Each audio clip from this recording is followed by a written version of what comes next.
হবে হবে, দাঁড়াও আগে সেটিং করি। আমি ব্যবসা করতে গেলে নামাজ পড়তে গেলে আমি পরীক্ষা চলে যেতে পারি, এই তো আশঙ্কা আর কিচ্ছু এইদিকেই ঠিক করে বলেছেন। ব্যবসাদারদের উচিত হলো তারা শুধু ব্যবসা না করে কাবার মালিকের ইবাদত করবো। আপনি বলবেন হুজুর আমি তো কাবার মালিকের ইবাদত করি, আমি তো নামাজ পড়ি।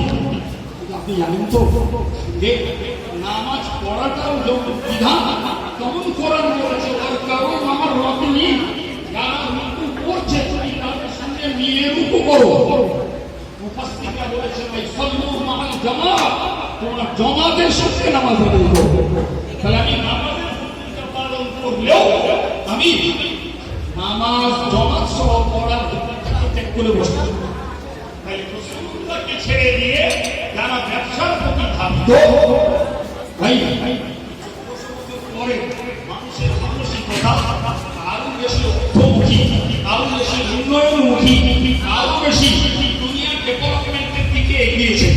সেখানে ধর্মের ফাঁকা করার ভয় আছে না নাই বাবা?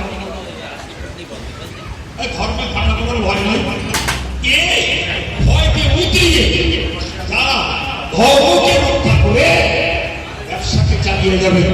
আমি কোরআন হাদিসের বিশ্বাসে আপনাকে বিশ্বাস আনাতে চাইছি।